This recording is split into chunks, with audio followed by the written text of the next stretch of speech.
ওহো, একেবারে সঠিক সময় এসে পড়েছি, না হলে পুরোপুরি ভিজে যেতাম। আরে এই কিশোরী, এই তাড়াতাড়ি উঠে এসো দাওয়ায়, নাহলে একেবারে ভিজে যাবে যে। তারানাথের বাড়ি ঢোকার মুখেই গগনবিদারী বজ্রপাতের সাথে সাথে আরম্ভ হলো তুমুল বৃষ্টিপাত। আর একটুর জন্য এমন অবহেলায় বৃষ্টির জলে ভেজার হাত থেকে বেঁচে গেলাম কোনো ক্রমে। আকাশ ভরা মেঘের কারণে দিনের আলো প্রায় বুঝেই এসেছে। তক্ত বসে আরাম করে উঠে বসলাম আমরা। চারি এসে হাত পা মোছার জন্য একটা গামছা দিয়ে গেল।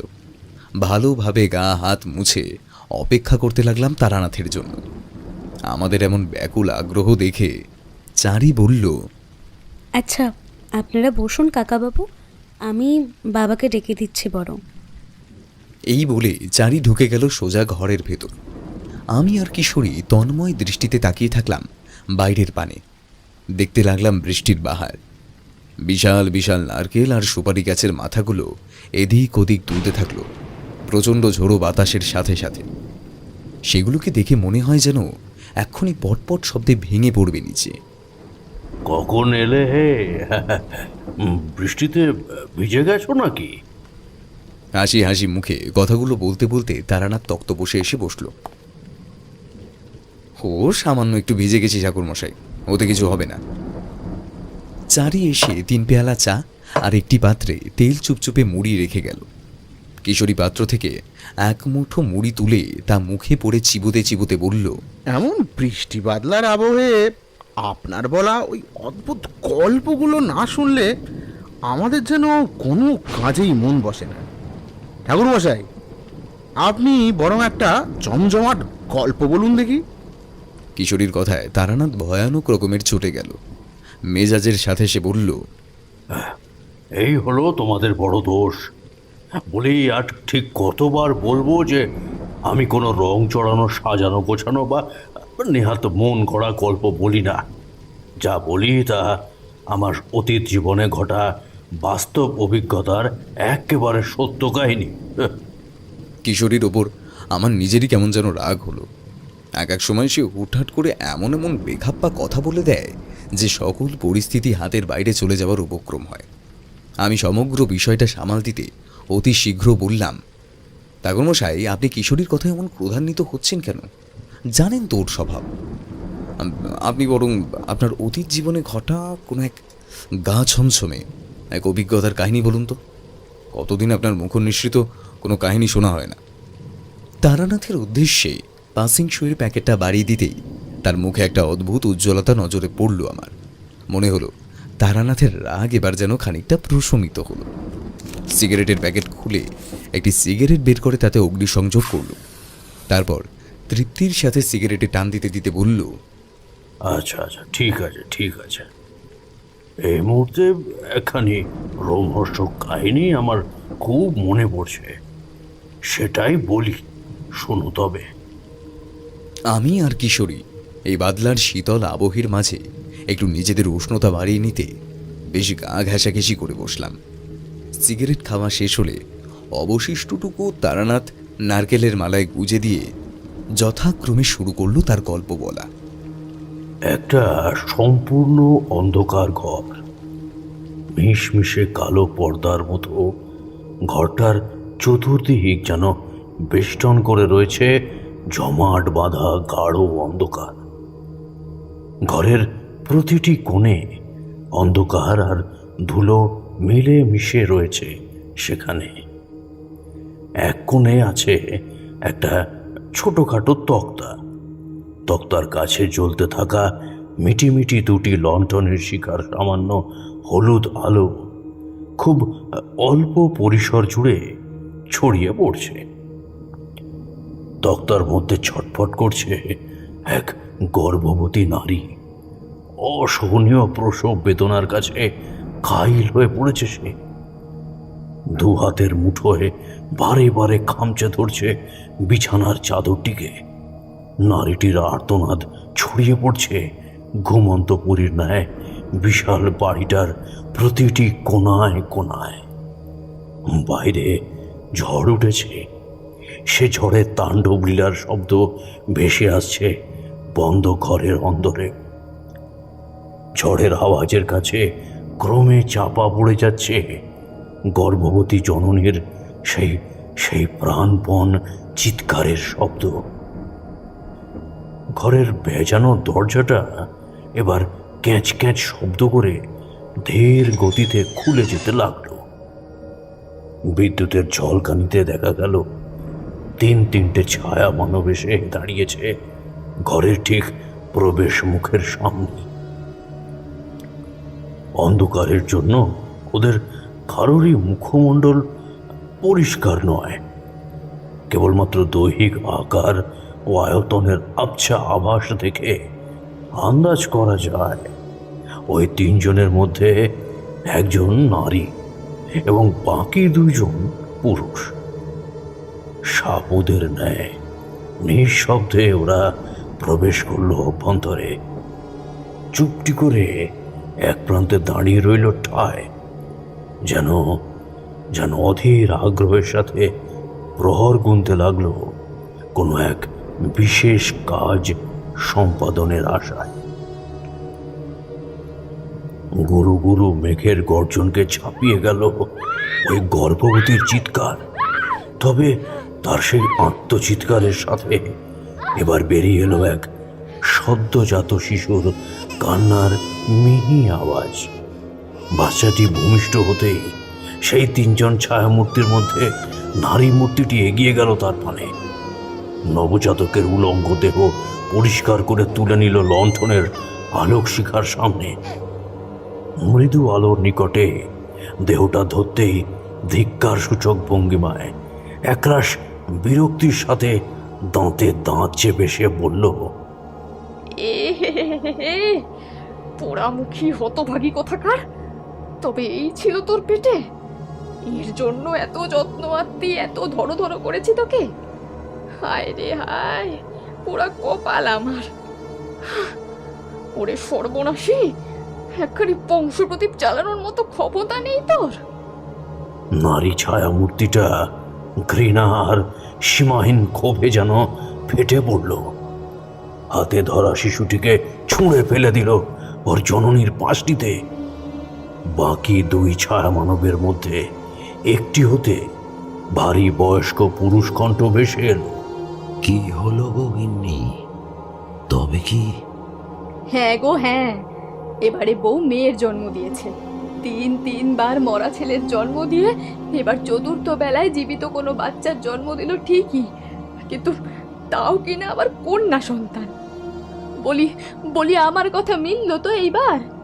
আমি আগা গোড়া বলেছিলাম যে এই বউ ভারী অলক্ষণে, অপয়া। এর ভরসায় বসে থাকলে কোনো দিন আর নাতির মুখ দেখতে পাবো না। আমাদের বংশ বিলুপ্ত হবে, এই কয়ে দিলাম। তৃতীয় ছায়াটি এবার বলল, ওই শয়তানি বউয়ের আমার কোনো প্রয়োজন নেই মা। তুমি বরং এবার তোমার আসল কাজ করো। আমি আর এই বউয়ের সাথে সংসার করতে পারবো না মা। তুই কোনো চিন্তা করিস না খোকন, ওকে বাঁচিয়ে রেখে আর কোনো লাভ নেই। বেকার বেকার শুধুমাত্র পথের কাটা ওটা, তাই ওকে মেরে ফেলাই সঠিক হবে। এরপর সেই রমণী একখানি তুলোর বালিশ বিছানা থেকে তুলে সদ্য জন্ম নেওয়া বাচ্চাটার মুখে শক্ত হাতে তা চেপে ধরল। নিঃশ্বাসের অভাবে শিশু কন্যাটির চঞ্চল শরীর স্বল্প সময়ের মধ্যেই আজীবনের মতো স্থির হয়ে গেল। কন্যার তুলতুলে মোলায়েম শরীরটা এক মুহূর্তেই নিষ্প্রাণ হয়ে পড়ে রইল কেবল বিছানায়। সেই নারী এবার হাতের বালিশ ছুঁড়ে ফেলে দিয়ে বিশ্রী রকমের অট্টহাসি হেসে বলল, এবার তবে মুখ পুরি তোর পালা। আজকের এই রাতই হবে তোর জীবনের শেষ রাত। সে নারী এবার তার লৌহ কঠিন দুখানি হাত বাড়িয়ে দিল বিছানায় শায়িত জননীর গলা লক্ষ্য করে। সন্তান প্রসবের দুর্বলতায় ক্লান্ত শরীরে এত ধকল সইতে না পারায় বেহুশ হয়ে পড়েছিল সে। তাই কোনোভাবেই বাধা প্রদান করতে পারল না এতটুকু। রাক্ষসীর মতো সেই ছায়া মানবী গলা টিপে শ্বাসরোধ করে গর্ভধারিণকেও মেরে ফেলল।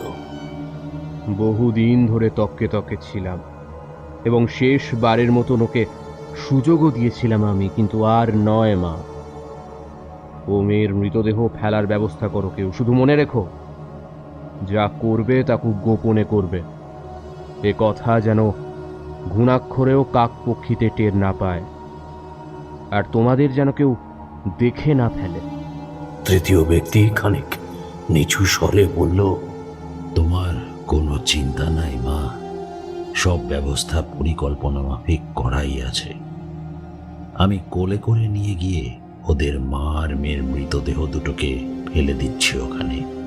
কেউ কিচ্ছু জানতে পারবে না, তোমরা নিশ্চিন্তে থাকতে পারো।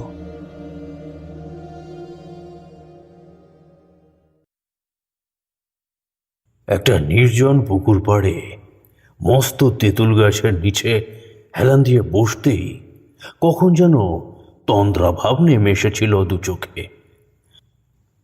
আর ঘুমন্ত অবস্থায় এই সমস্ত কিছুই আমি দেখলাম। তোমরা হয়তো বিশ্বাস করবে না, কিন্তু আমি জানি যে আমার এ দিবাস্বপ্ন নেহাত আর 5টা সাধারণ স্বপ্নের মতো ছিল না। এই স্বপ্নের কিছু নিজস্ব অর্থ রয়েছে, আছে কিছু ব্যাখ্যা। কোনো ঘটনার অংশবিশেষ যেন ফুটে উঠল এই স্বপ্নের মাধ্যমে। বাস্তবের সাথে ভীষণ মিল আছে স্বপ্নের, তবে তবে সেই অভাগিনী জননী এবং শিশুকন্যাটি যে কারা ছিল, এই প্রশ্নের উত্তর আমি খুঁজে পেলাম না। সে উত্তর পাওয়ার আশা আমি ছেড়ে দিলাম ভবিষ্যতের কাছেই। পুষ্করিণীর স্বচ্ছ জলের দিকে তাকিয়ে আমার মনটা বেশ পুলকিত হয়ে উঠল। ভবঘুরে জীবন কাটালেও খাদ্য, বস্ত্র বা বাসস্থানের চিন্তা আমার কোনোদিনই সেরকম ছিল না। আমি ঠিকই জানতাম এ বৃহৎ বিশ্ব সংসারের মাঝে কোথাও না কোথাও এতটুকু মাথা গোজার ঠাঁই আমার ঠিকই হয়ে যাবে। দুপুরের খটখটে রোদ এসে মিশে যাচ্ছে পুকুরের জলে। এর ফলেই সমগ্র জলাশয় চকচক করছে। আমি মায়ের নাম নিয়ে ভক্তি সহকারে শ্যামা সঙ্গীত গাইতে শুরু করলাম। দু চোখ বুঝে গান গাইতে বেশ ব্যস্ত হয়ে পড়লাম একদা। গান শেষ হতে চোখ খুলে ঘাটের দিকে নজর যেতেই দেখলাম এক স্বল্প বয়স্ক যুবক সিঁড়ি বেয়ে তরতর করে নিচে নেমে গেল। তারপর দু হাতের মুঠো একত্র করে বেশ খানিকটা জল পান করল। তরুণ যুবকটিকে দেখে আমার চোখ সেখানেই থেমে গেল। আমার সারা শরীরে যেন এক শিরশিরে আতঙ্কের জোয়ার নেমে এলো। ওই যুবকটির মধ্যে এমন কি দেখলেন ঠাকুরমশাই যা দেখে আপনার এমন অবস্থা হলো? ওই যুবকটিকে বেষ্টন করে রয়েছে চাপ চাপ কালো অন্ধকার। অমন দিন দুপুরের তীব্র আলোতেও তার চারপাশ কেমন কালো হয়ে আছে। তোমরা নিশ্চয়ই বুঝতে পারছো এর লক্ষণ ঠিক কতখানি খারাপ ও অমঙ্গলজনক। আমি পরিষ্কার বুঝলাম যে ভয়ানক কোনো এক মহা সর্বনাশা বিপদ ঘনিয়ে আসছে তাকে ঘিরে। আমি যুবকটির উদ্দেশ্যে উচ্চ কণ্ঠে বললাম, এই এই যে শুনছো? হ্যাঁ হ্যাঁ হ্যাঁ, তোমাকেই বলছি। একটিবার এখানে এসো তো বাছা। হ্যাঁ এসো এসো এসো। হ্যাঁ। আমার কথা তার কর্ণগোচর হতেই চোয়াল বেয়ে গড়িয়ে পড়া জল হাতের তালু দ্বারা মুছতে মুছতে সে আমার নিকট এগিয়ে এলো। বলল, বলুন মহাশয়, আমায় কেন ডাকলেন? আমি যুবকটির দিকে তাকিয়ে দৃঢ়তার সাথে বজ্র কঠিন স্বরে বললাম, তুমি একটু বসো, আমার তোমাকে কিছু গুরুত্বপূর্ণ কথা বলার আছে। আমার কথায় সে যুবক বিনা বাক্য ব্যয়ে বসল সম্মুখ ভাগে। তার চোখ মুখে আমি পরিষ্কার কৌতূহল আর একাধিক প্রশ্ন দেখতে পেলাম। আপনাকে তো ঠিক চিনলাম না। আপনি কে? আমায় কি বলতে চান বলুন, আমি শুনছি। আমি তারানাথ তান্ত্রিক। কম বেশি একটু আধটু জ্যোতিষ চর্চা করি আর কি। সে সূত্রেই আমি যে কোনো মানুষের আগাম বিপদের কথা আগে ভাগেই জানতে পারি। এই যেমন এক্ষুনি তোমাকে দেখে বুঝতে পারছি তুমি বা তোমার পরিবারের কেউ মস্ত বড় কোনো বিপদের ইতিমধ্যেই পড়েছ অথবা পড়তে চলেছ। আচ্ছা, সত্যিই কি তাই? তোমার কপালে আমি কিন্তু প্রিয়জন হারানোর লক্ষণ দেখতে পাচ্ছি। একথা শুনে উদ্বেগের সাথে আমার পা দুখানি জড়িয়ে ধরে হাউমাউ করে কেঁদে ফেলল সে। করুণ সুরে ক্রন্দনরত অবস্থাতেই সে বলল, ঠাকুর, আপনি যথার্থ বলেছেন। আমাদের গৃহে কয়েকদিন ধরে এক সাংঘাতিক অতিলৌকিক উপদ্রব আরম্ভ হয়েছে। আচমকা দিবানিশি আমাদের ভয় ভয় কাটাতে হচ্ছে। স্নান, খাওয়া দাওয়া সব মাথায় উঠে গেছে। রাত মানে আমাদের কাছে এখন এক বিভীষিকা স্বরূপ। তাই নাকি? তা কি উপদ্রব শুরু হয়েছে তোমাদের বাড়িতে? এই গ্রামের উত্তরের ঘোষাল বাড়ির ছোট ছেলে আমি। আমরা দুই ভাই। আমি নীলভদ্র আর আমার দাদা বীরভদ্র। জানেন ঠাকুর, প্রায় প্রায় এক সপ্তাহ হলো আমার বউ দিদি নিরুদ্দেশ হয়ে গেছে। আমার পিতা মাতা ও দাদার ধারণা সে ঘর ছেড়ে চলে গেছে, হয়তো কোনো কারণে, কিন্তু আমি তা মেনে নিতে পারিনি। বউ দিদিকে আমি খুব ভালোভাবে চিনতাম। সে কখনো এমন দ্বারা কাজ করবে না, এ আমার দৃঢ় বিশ্বাস। প্রায় 3 দিন হলো এক অশরীরী সত্তা আমরা টের পাচ্ছি। শুধু তাই নয়, সে অশরীরী আমার মায়ের প্রাণ নিতেও এসেছিল। কোনো রকমে মাকে সেবার রক্ষা করতে পেরেছি। চিন্তায় চিন্তায় আমার পাগল হওয়ার উপক্রম। আপনি দয়া করে কিছু একটা করুন। একমাত্র আপনিই পারেন আমাদের এই ঘোষাল পরিবারের সকলকে রক্ষা করতে। অনুগ্রহ করে শুধু একটিবার আমার সাথে আমার গৃহে চলুন না। বেশ, ঠিক আছে, আমি যাব। তুমি আগে চোখের জল মোছো তো দেখি। হ্যাঁ, মোছো। আমার পা দুখানা এবার ছাড়ো তো দেখি বাছা, ছাড়ো। তা কত দূরে হে তোমাদের বাড়ি? হ্যাঁ, নীলভদ্র বোধহয় ভাবতেও পারেনি যে আমি তার এক কথায় যেতে রাজি হয়ে যাব। একটা ঝলমলে খুশি ফুটে উঠল তার মুখমণ্ডল জুড়ে। ওর নিজের অজ্ঞাতেই ঠোঁটের 2 কোণে জন্ম নিল এক দীপ্তিময় হাসি। বেশি দূরত্ব নয় ঠাকুর, ওই যে আলপত্রী দেখছেন, ওটা ধরে মিনিট 10 মতো পথ। আমি আর নীলভদ্র এবার আলপথে হাঁটতে লাগলাম। আলটা যেখানে এসে মিশেছে সেখান থেকেই দেখা যায় একটা মস্ত বড় অট্টালিকা। নীলভদ্র উত্তেজনাপূর্ণ গলায় বলল, ঠাকুরমশাই, ওই যে দেখছেন, ওইটাই আমাদের বাড়ি। নীলভদ্রের কথা আমার কানে যেন পৌঁছল না, কারণ আমি তখন বেশ অন্যমনস্ক হয়ে পড়েছি। আমার হৃদয়ে তখন সেই অশুভ বিপদ ঘণ্টা বাজতে শুরু করেছে। একটা অদ্ভুত বাজে গন্ধ অনেকক্ষণ যাবৎ আমার নাকে আসছে। নীলভদ্রদের বাড়ি যে কোনো অশুভ শক্তির অবাধ বিচরণ ক্ষেত্র হিসেবে পরিণত হয়েছে, সে বিষয়ে আমার মনে আর বিন্দু মাত্র সন্দেহ রইল না। নীলভদ্রকে আমি বললাম, দাঁড়া হয়ে তোমার গৃহে প্রবেশ করার পূর্বে আমি এ ভিটার চারপাশ একবার ভালো করে ঘুরে দেখতে চাই। বেশ, তবে তাই চলুন, আমি না হয় আপনাকে ঘুরিয়ে দেখাচ্ছি সবটা। আমি আর নীলভদ্র এবার বাড়ির সামনে পেছনে ভালো করে ঘুরে ঘুরে দেখতে লাগলাম। বাড়িটা বেশ নিরিবিলি এলাকায়, আশেপাশে কোনো ঘর নেই। গ্রামের একেবারে শেষ প্রান্তে হওয়ার কারণে চারিদিক এমন শুনশান। বাড়ির পিছন দিকে আছে একটা পরিত্যক্ত গভীর কুয়ো। কুয়োটার দিকে ঝুঁকতেই অন্ধকার ছাড়া আর কিছুই নজরে পড়ল না আমার। গা গোলানো বোঁটকা একটা গন্ধ যেন অন্ধকারে নিমজ্জিত কুয়োর তলদেশ থেকে উঠে সোজা ধাক্কা মারল আমার নাসারন্ধ্রে। আমি আর সেখানে দাঁড়িয়ে না থেকে নীলভদ্রের সাথে বাড়ির ভিতরে ঢুকে গেলাম। বাবা মশাই, মা, কোথায় গেলে সব তোমরা? দেখে যাও, সাক্ষাৎ দেবদূতকে সঙ্গে নিয়ে এসেছি। ইনি আমাদের সকল বিপদ ভঞ্জন করতে পারবেন। আমি আর সেখানে দাঁড়িয়ে না থেকে নীলভদ্রের সাথে বাড়ির ভেতরে ঢুকে এলাম।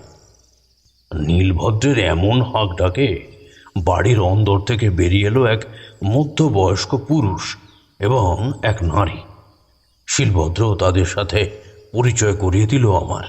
ঠাকুরমশাই, ইনি হলেন আমার বাবা অলোক রঞ্জন ঘোষাল, আর ইনি আমার মা রাগিনী ঘোষাল। আমি সৌজন্যের হাসি হেসে দুই হাত জোড় করে বললাম, নমস্কার, আমি তারানাথ চক্রবর্তী। লোকে আমাকে তারানাথ তান্ত্রিক বলেই ডাকে। আপনার ছোট পুত্র অর্থাৎ নীলভদ্রের মুখ দেখে আমার মনে হলো সে যেন খুব বিপদের মধ্যে রয়েছে। তাকে সে কথা জানাতেই এমনভাবে এটা আসার জন্য আমাকে জোরাজুরি করলো যে আমি আর না এসে থাকতে পারলাম না। খুব ভালো করেছেন ঠাকুর, খুব ভালো করেছেন। সত্যি আমরা এক কঠিন সময়ের মধ্যে দিয়ে যাচ্ছি।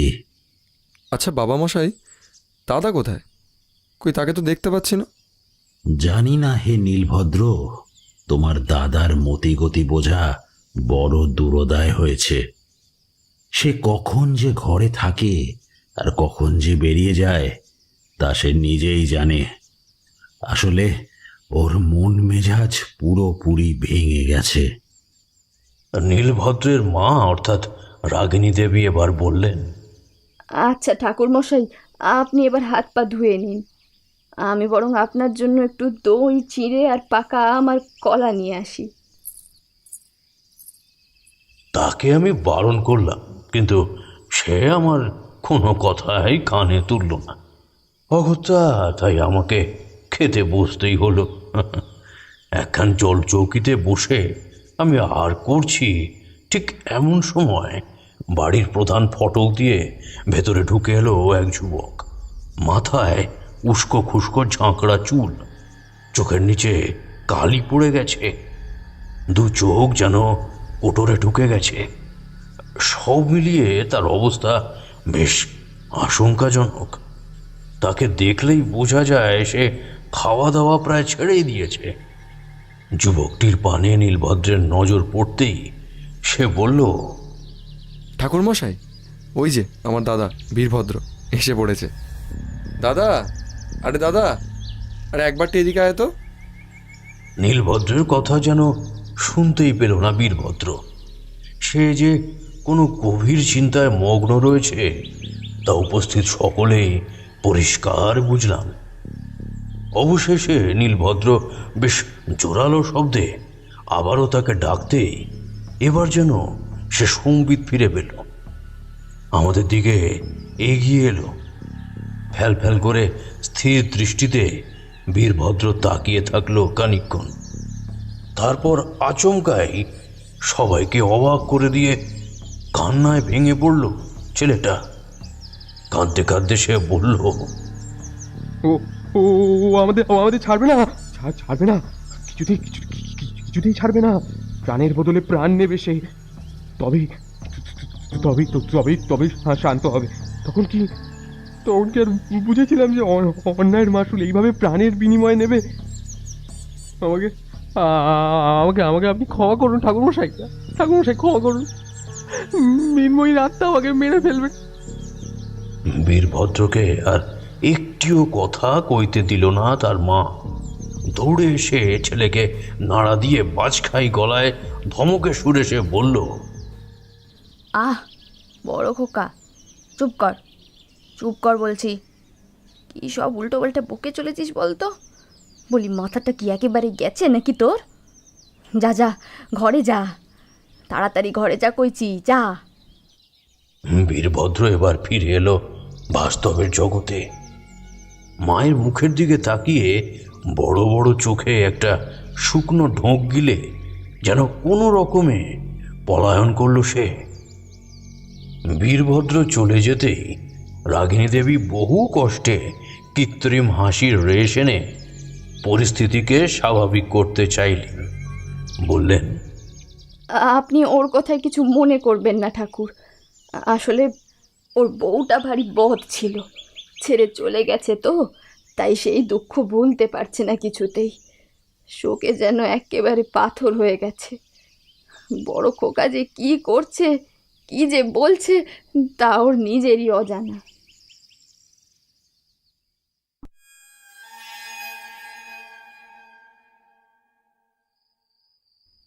রাতে সামান্য ভোজন সেরে আমি নিজ শয্যায় দেহ এলিয়ে দিলাম।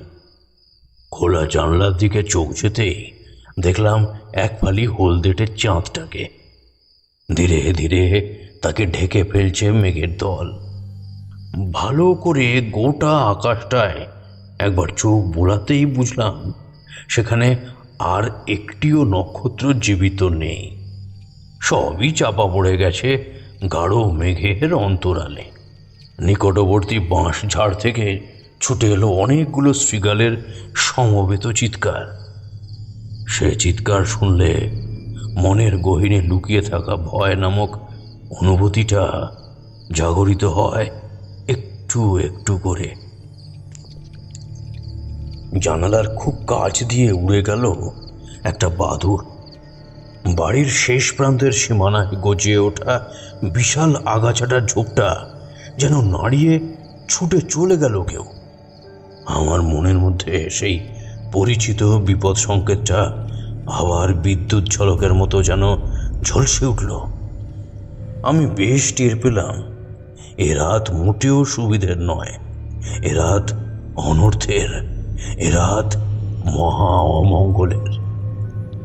আমার মনের মধ্যে যে অশুভ ইঙ্গিতের পূর্বাভাস আমি পেয়েছি তা কখনোই ভুল বলে প্রতিপন্ন হতে পারে না।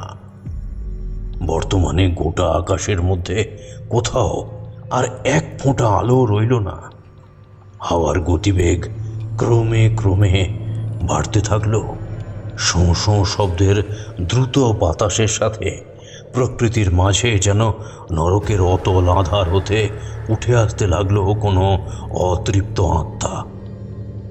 আমি আর চোখের পাতা খুলে রাখতে পারলাম না। পরমেশ্বর যেন চতুরতা করলেন আমার সাথে। আমার চক্ষুদয়ে ঢেলে দিলেন এক মাদকতাময় অপরিসীম ঘুম। জেগে থাকা আমার পক্ষে দুষ্কর হয়ে দাঁড়ালো। নিজের অজান্তেই আমি ঘুমিয়ে পড়লাম কখন যেন। দাদা, বাবা মশাই, তোমরা কোথায়? তাড়াতাড়ি একবার বাইরে এসো, মহা সর্বনাশ ঘটে গেছে, মহা সর্বনাশ। নীলভদ্রের চিৎকার চেঁচামেচিতে আমার ঘুমটা ভেঙে গেল। ঘুম ভাঙতেই আমি বুঝলাম গোটা বাড়ি কান্নাকাটি আর শোরগোলে ভরে গেছে। দরজার আগল তুলে বাইরে বেরিয়ে এলাম তৎক্ষণাৎ। ঠাকুরমশাই, কি দেখলেন বাইরে এসে? দেখলাম এক বীভৎস দৃশ্য। সে দৃশ্য দেখলে শরীরের প্রত্যেকটি হাড়ে যেন কাঁপুনি ধরে। গোল করে মেঝেতে বসে কাঁদছে নীলভদ্র, বীরভদ্র আর বাড়ির বেশ কয়েকজন চাকর বাকর। আলোক রঞ্জন ঘোষাল পাথরের বিগ্রহের মতো দাঁড়িয়ে রয়েছে কেবল। তার স্পন্দন যেন থেমে গেছে। সাদা ধবধবে মেঝে রক্তে রাঙিয়ে পড়ে আছে নীলভদ্রের মা রাগিনী দেবী। কি কি ভয়ানক সে মৃতদেহ! চোখের মণি দুটো যেন কোটর থেকে বেরিয়ে আসতে চাইছে, যার থেকে বোঝা যায় সে মরণকালে কোনো কিছুকে প্রবল ভয় পেয়েছিল। হাঁ করা মুখটা থেকে খানিকটা জিভ বেরিয়ে পড়েছে। পেট থেকে গল গল করে নেমে আসছে তাজা রক্তের নদী। হত্যাকারী অমানসিকভাবে রাগিনীর উদরকে দুভাগে বিভক্ত করে দিয়েছে। উফ, পেটের নাড়ি ভুঁড়ি পর্যন্ত দেখা যাচ্ছে বাইরে থেকে। ঈশ্বর,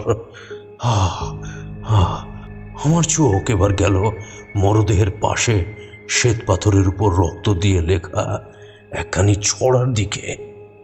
আমি আমি গুনগুন করে সে ছড়া উড়ালাম।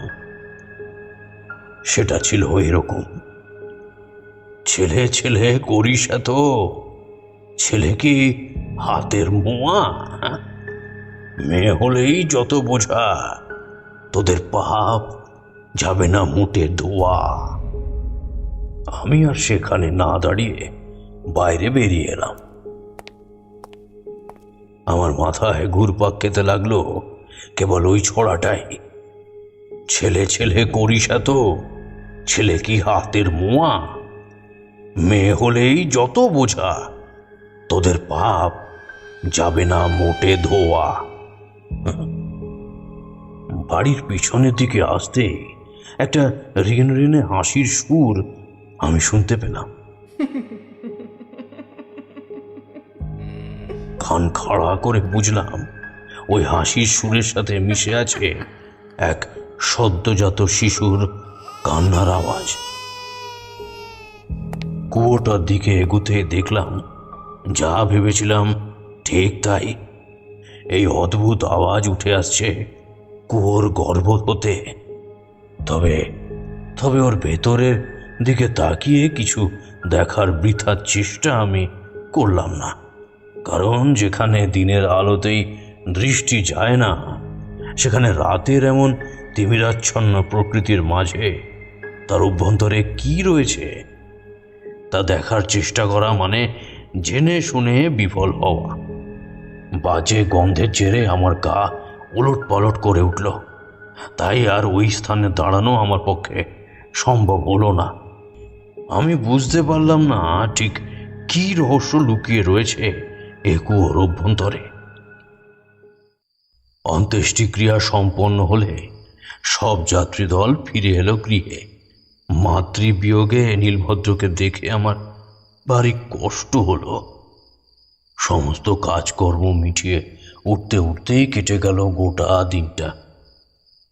উদাসী মৃত্যু শীতল বাতাসকে সঙ্গী করে নিঝুম আধার নেমে এলো ধরিত্রীর বুকে। প্রকৃতি হয়ে উঠল সম্পূর্ণ শুনশান, নিস্তব্ধ। এ যেন আবার কোনো ঝড়ের পূর্বাভাস দিতে চাইছেন ঈশ্বর আমাদের। আমার শরীরে এক দুর্বিষহ ভীতি যেন মিশে গেল রক্তের সাথে। দেহের প্রতিটি অঙ্গ থরথর করে কেঁপে উঠল অজানা ভবিষ্যতের কথা ভেবে। তারানাথের মুখে এমন ধারা কথা শুনে কিশোরী উত্তেজনাপূর্ণ কণ্ঠে জিজ্ঞাসা করল, ঠাকুরমশাই, আপনার এমন অবস্থা হলো কেন? কিশোরীর প্রশ্ন শুনে তারানাথ বলল, কেন? কারণ আমার মনের মধ্যে আবার সেই অমঙ্গলের ইঙ্গিতটা ফিরে এসেছে পুনরায়। আমার অন্তরাত্মা যেন বারবার বলে উঠল, আবারও একটি মৃত্যু ঘটবে আজকের এই রাতে, আরও একটি প্রাণ চলে যাবে এ নিশীথে। ব্যাপারটা কি ঘটছে তা বোঝার জন্য আমি মধুসুন্দরী দেবীর ধ্যানে বসলাম। দুই নেত্র বন্ধ করে এক মনে দেবীর শরণাপন্ন হলাম। কতক্ষণ সময় অতিবাহিত হয়েছিল তা আমি সঠিকভাবে বলতে পারবো না। আমার চিত্ত যখন শান্ত ও স্থির হলো, দেবী তখন দর্শন দিলেন আমায়। তবে তিনি কোনো কথা কইলেন না, যেন আমার প্রতি অসন্তুষ্ট হয়েছেন তিনি। দেবীর তীক্ষ্ণ উজ্জ্বল চোখের দিকে তাকিয়ে আমার গায়ে কাঁটা দিয়ে উঠল। একটা গা শিরশিরে অনুভূতি আমায় আষ্টে পৃষ্ঠে জড়িয়ে ধরল যেন। ওহ, কি প্রখর সে দৃষ্টি!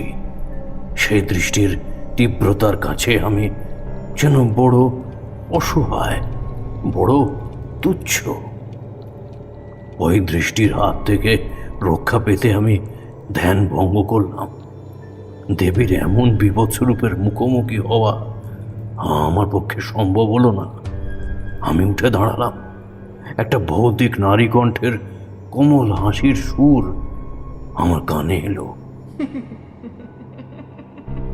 কেউ যেন গা ঘিনঘিনে অসরল পৈশাচিক হাসি হাসছে আর থেমে থেমে বলে চলেছে,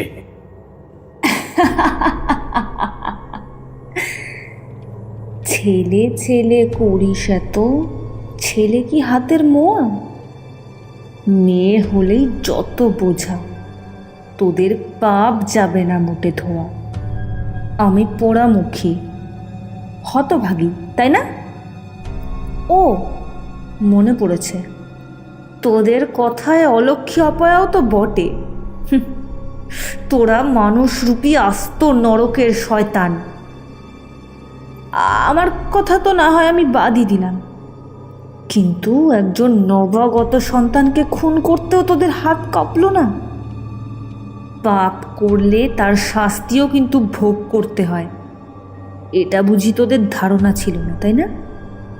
পোড়ামুখী আমি নয়, তুই ছিলিস। হ্যাঁ হ্যাঁ, তুই ছিলিস।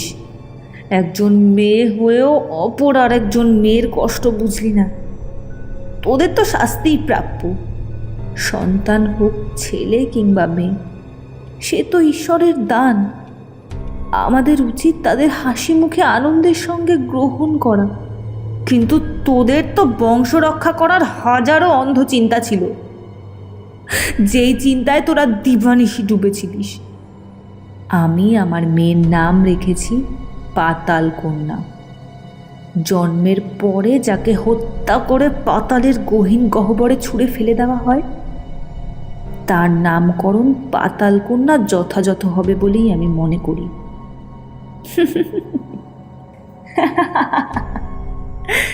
এই পাতাল কন্যার রক্ত তৃষ্ণা বড় সাংঘাতিক।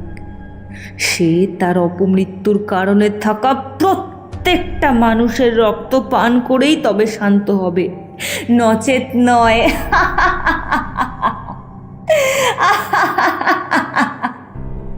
খিলখিল করে পিশাচিনীর ন্যায় সেই অশরীরী অট্টহাসি হাসল।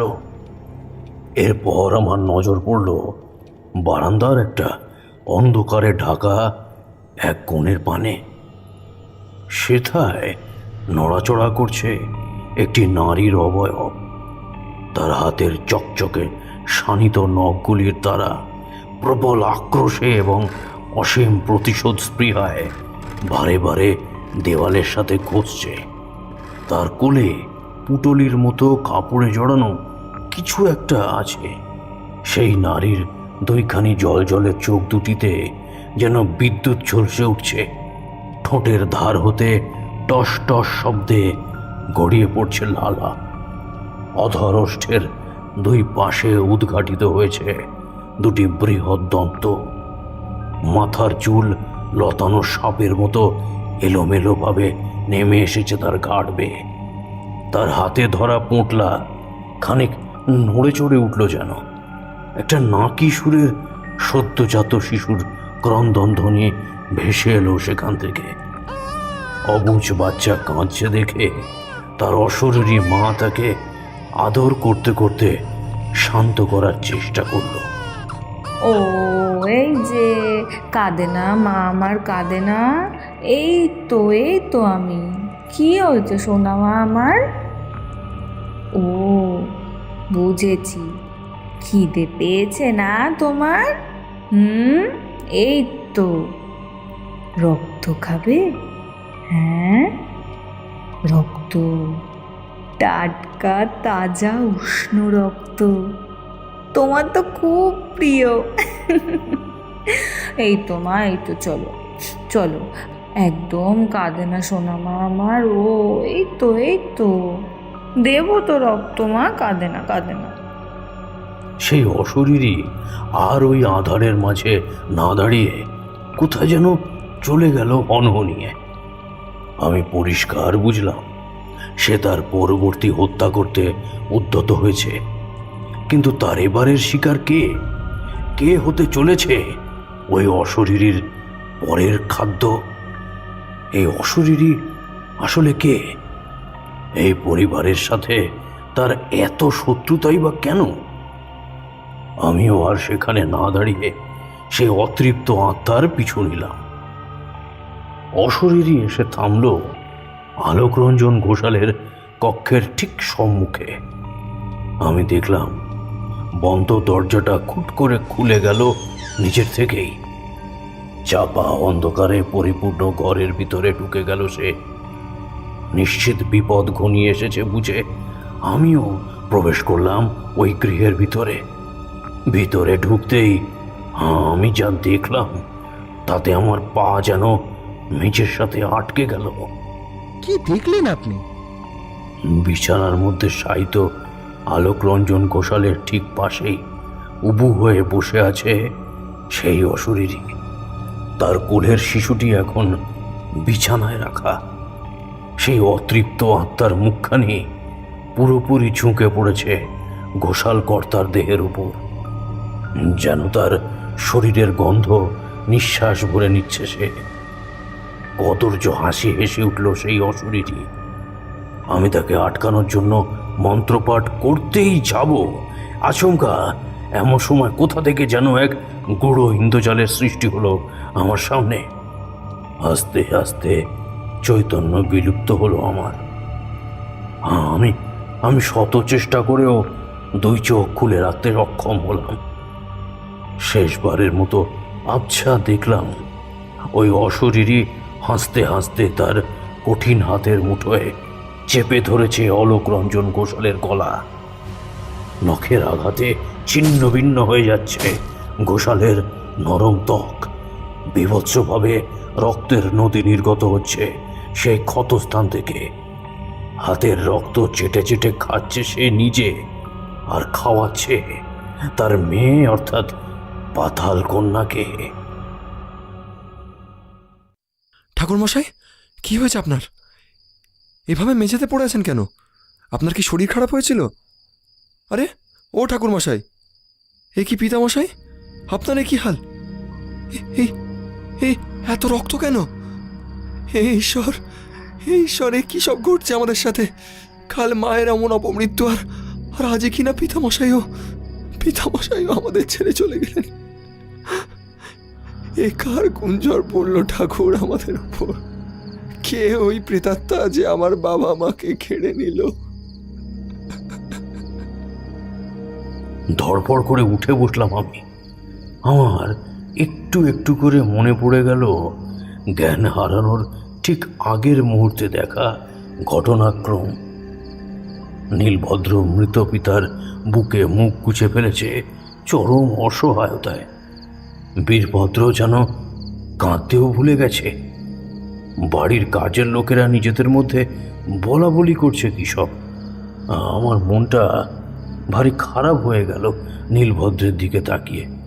সত্যি কথা বলতে, মাতা পিতা হারা ছেলেটার মুখের দিকে আমি আর তাকাতেই পারছিলাম না। আহারে, বেচারা আমাকে যে সর্বনাশ রুখতে এখানে নিয়ে এলো তা যে আমি ঠেকাতেই পারলাম না। আমি তাজ্জব হয়ে গেলাম এটা ভেবে যে আমি থাকতেও এমন ঘটনা ঘটছে কিভাবে। চোখের সামনে দুটো মৃত্যু ঘটে গেল, অথচ একটিও আমি আটকাতে পারলাম না। আমি বা বলা বাহুল্য, আমাকে যেন মৃত্যুগুলি আটকাতে দিলেন না পরমেশ্বর। আমি স্থির করলাম সেই অশরীরীর সাথে আমাকে একটিবার মুখোমুখি হতেই হবে। আমাকে জানতে হবে তার আসল পরিচয় কি এবং তার উদ্দেশ্যই বা কি, আর সে কেন এমনভাবে হত্যা খেলায় মিতেছে। এক টানা এতগুলো কথা বলার পর সাময়িক সময়ের জন্য থামল তারানাথ। একটা সিগারেট ধরিয়ে তাতে লম্বা টান দিল সে। গভীর রাতের অন্ধকারে আমি ঘোষাল বাড়ি থেকে বেরিয়ে এলাম। মরিচা ধরা লোহার বাঁকানো পাতের মতো এক টুকরো চাঁদ উঠেছে মধ্য গগনে। তেঁতুল আর পেয়ারা গাছের পাতাগুলো তীর তীর করে দুলে উঠল মৃদু মন্দ বাতাসে। কাছে পিঠে কোথাও বুঝি বৃষ্টি হয়েছে, যার কারণে কনকনে শীতল বাতাস এসে ধাক্কা মারল আমার সর্বাঙ্গে। চারপাশে বিরাজমান এক মিঠে সুগন্ধ। সেই গন্ধের উৎস হলো পাশের বিশাল ঝাঁকড়া গন্ধরাজ ফুলের গাছটা। দুটো একটা জোনাক পোকা তাদের স্বল্প আলোকে সম্বল করে উড়ে বেড়াচ্ছে এদিক ওদিক। কোনো দিকে আর না তাকিয়ে আমি এগিয়ে গেলাম সোজা ওই কুয়োটার উদ্দেশ্যে। আমি জানতাম যে ওই মা এবং বাচ্চা অশরীরের বাসস্থান হলো এই কুয়োটা। আমি বেশ কয়েকবার অতৃপ্ত আত্মাদের এখান থেকে উঠে আসতে দেখেছি। কুয়োর খুব কাছে যেতেই সেই বিশ্রী গন্ধটা স্বল্প হলেও নাকে এলো আমার। কুয়োর মাথায় দুই হাতে ভর দিয়ে মুখ নামিয়ে উচ্চস্বরে চিৎকার করে বললাম, আমি জানি তুমি এখানেই আছো, এটাই তোমার আবাসস্থল। তুমি কে? কি তোমার পরিচয়? তোমাদের মা ও মেয়ের মৃত্যু ঘটেছিল কিভাবে? ঘোষাল বাড়ির সাথে কিসের শত্রুতা তোমার? কেন এমনভাবে হত্যা করছো তুমি? শোনো, আমি বেশ বুঝতে পেরেছি কোনো সাধারণ ক্ষতিকারী আত্মা তুমি নও। মানছি তুমি দুটো খুন করেছো, কিন্তু তা সত্ত্বেও আমি উপলব্ধি করেছি যে তোমার সাথে স্বয়ং ঈশ্বরের এক যোগসূত্র স্থাপিত আছে। তাই তো পরমেশ্বর আমাকে সাহায্য না করে উল্টে তোমাকে সহায়তা করেছেন ঘোষালকর্তা এবং গিন্নির প্রাণ হরণ করতে। নিশ্চয়ই অতীতে তোমার সাথে এমন কিছু অনুচিত কাজ করা হয়েছিল যার শাস্তি তুমি মৃত্যুর পর সেই অপরাধীদের দিচ্ছ। আমাকে খুলে বলো সবটা। শুনছো? আমাকে জানাও তোমার সেই অতীতের কথা। তুমি কি শুনতে পাচ্ছ আমার এই বার্তা? আমার কথা শেষ হতে না হতেই দপ করে দুটো ক্ষুদ্র আলোক বলয় জ্বলে উঠল পাতাল গহ্বরের গভীরে। একটা চাপা দীর্ঘশ্বাস যেন বাষ্পর মতো উঠে এলো নিচ থেকে। আমার মুখ এমন তিমিরাচ্ছন্ন প্রকৃতির মাঝেও উজ্জ্বল হয়ে উঠল, কারণ সেই অশরীরী আত্মা আমার কথায় সহমত পোষণ করেছে দেখে।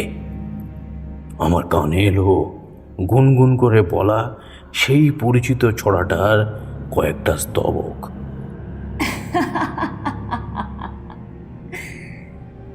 ছেলে ছেলে করিস এত, ছেলে কি হাতের মোয়া? মেয়ে হলেই যত বোঝা, তোদের পাপ যাবে না মোটে ধোয়া। একটা খসখসে শব্দের সাথে সে ক্রমে ক্রমে উঠে আসতে লাগলো। মোটকা গন্ধটা তীব্র থেকে তীব্রতর হলো একটু একটু করে। আমি কিছুটা তফাতে এসে দাঁড়ালাম, অপেক্ষা করতে লাগলাম সেই অশরীরীর ভূপৃষ্ঠের উপরিভাগে উঠে আসার জন্য। গাত্রবন্ধন করার প্রয়োজনীয়তা আমি অনুভব করলাম না, কারণ তার প্রতি আমার পূর্ণ আস্থা ছিল। তার যদি আমার ক্ষতি করার ইচ্ছা থাকতো তাহলে সেটা সে অনেক আগেই করতে পারত, কিন্তু তেমনটা সে করেনি। ঠাকুর, এই হতভাগিনীর প্রণাম নিন। আমি জানি আপনি কে। আপনার মতন মহান মানুষের সান্নিধ্যে এসে আমি সত্যিই ধন্য। আপনি সকল বিষয় সম্পর্কে অবগত নন, তাই এই ভিটে এসেছেন ওদের মতো শয়তানগুলোকে রক্ষা করতে। কিন্তু তা যে হবার নয়। অপরাধ করলে শাস্তি তো পেতেই হবে, এতে আপনার কোনো ভুল নেই। সাধারণ নির্দোষ মানুষকে বিপদ থেকে পরিত্রাণ দেওয়াই যে আপনার কর্তব্য। কিন্তু এরা নির্দোষ নয় ঠাকুর, এরা প্রত্যেকে গুরুতর দোষী। 3 জনের মধ্যে 2 জন তাদের পাপের সাজা পেয়ে গেছে, বাকি আছে শুধু 1 জন। খুব তাড়াতাড়ি সেও নিজের কর্মফল ভোগ করবে। কথাগুলো বলতে বলতেই ওই অশরীরই বেরিয়ে এলো এবার। তার হাতে ধরা রয়েছে একটি শিশুকন্যা, অর্থাৎ পাতাল কন্যা। আমার মুখ দিয়ে কেবলমাত্র একটি প্রশ্নই বহির্ভূত হলো। তুমি কে? আমি মৃন্ময়ী। মৃন্ময়ী মানে? হ্যাঁ ঠাকুরমশাই, আপনি একেবারে ঠিক ধরেছেন। এই ঘোষাল বাড়ির বড় ছেলে বীরভদ্রের বউ মৃন্ময়ী, এবং এই হলো আমাদের মেয়ে।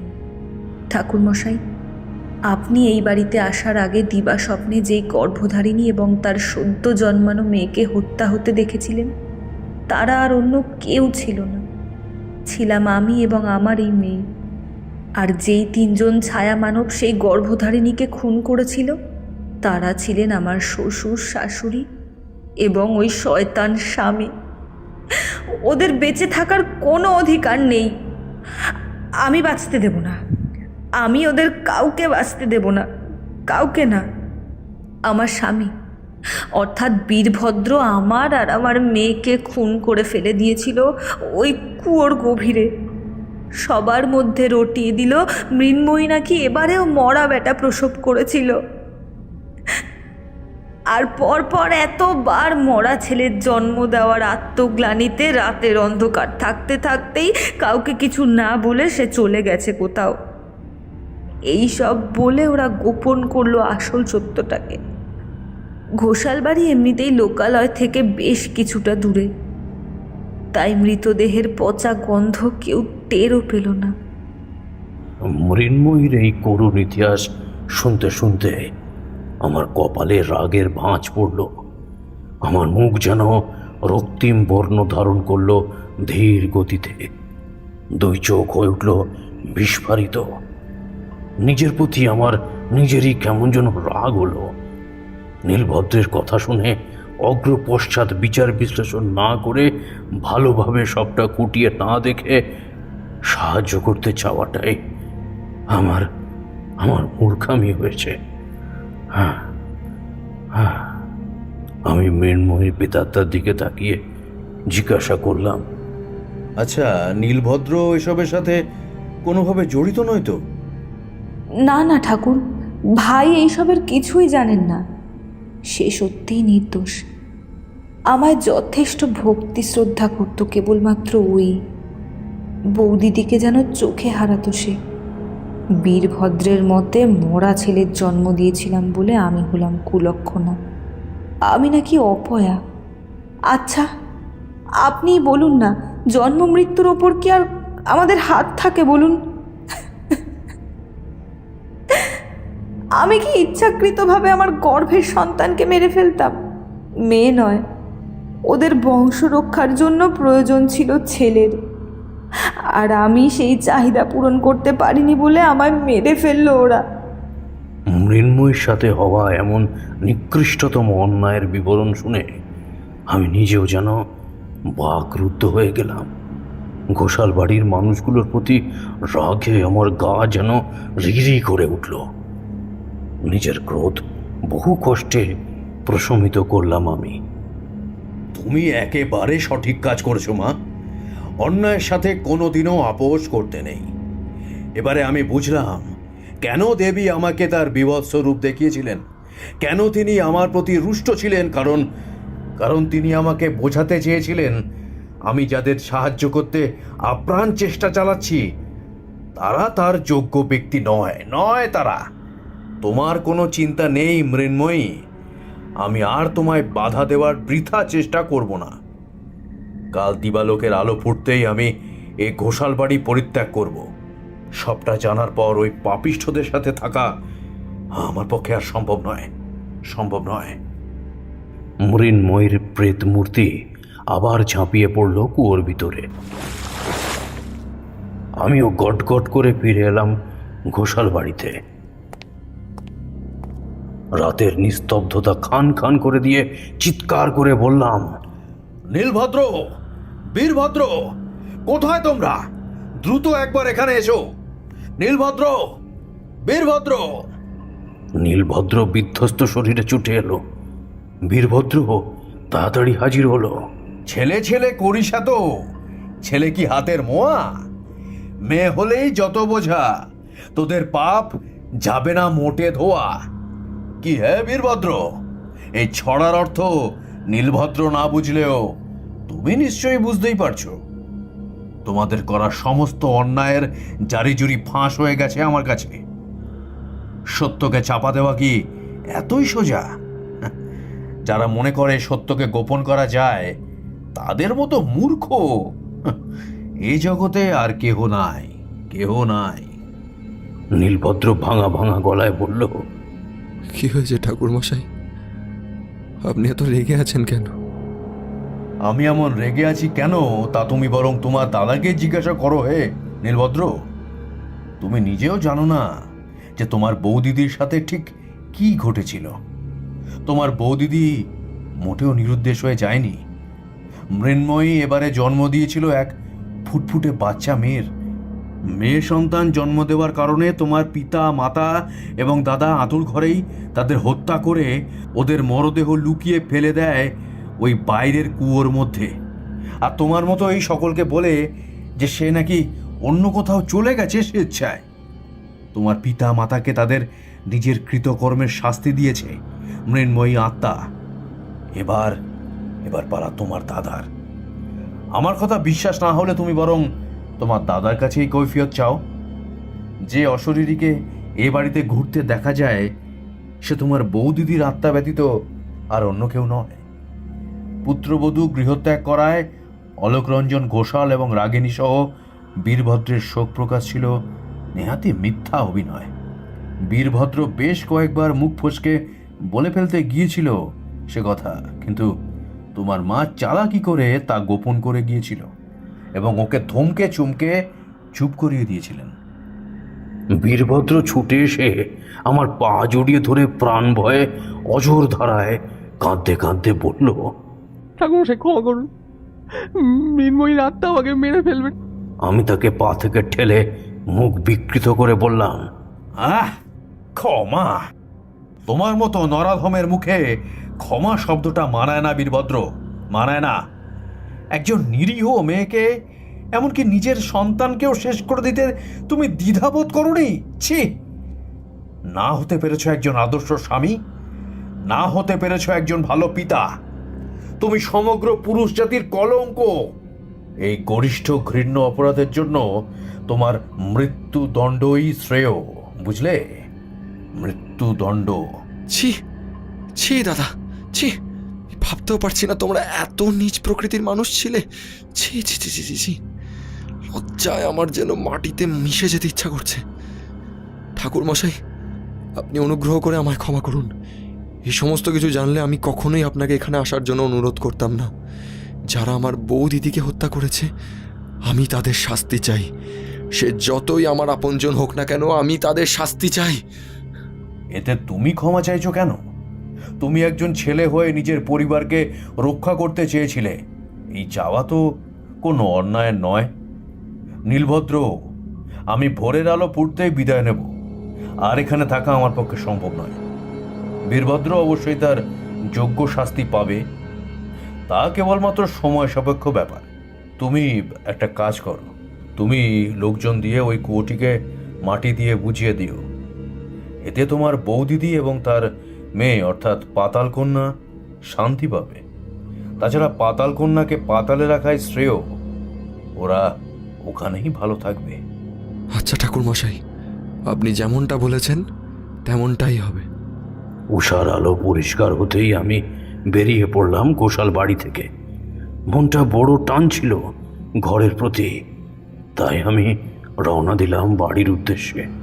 কিশোরী বলল, তাহলে ঠাকুরমশাই, বীরভদ্রের কি হলো তা আপনি আর জানতে পারলেন না? হ্যাঁ, পেরেছিলাম।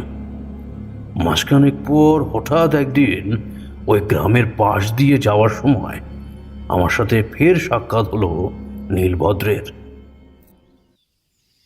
আরে ঠাকুরমশাই যে, কি সৌভাগ্য আমার, আবার আপনার দর্শন পেয়ে গেলাম। আরে, এই যে দেখি নীলভদ্র, তা কেমন আছো? আপনাদের আশীর্বাদে ভালোই আছি। আপনি চলে আসার ঠিক 3 দিনের মাথায় গভীর রাতে দাদার ছিন্ন ভিন্ন মরদেহ পাওয়া গিয়েছিল বাড়ির বাইরে। পাশে লেখা ছিল ওই ছড়া। আমি আপনার নির্দেশ মেনে মাটি দিয়ে বুঝিয়ে দিয়েছি কুয়োর মুখ। পাতাল কন্যা সহ বৌদিদির আত্মাও শান্তি পেয়ে গেছে চিরতরের জন্য।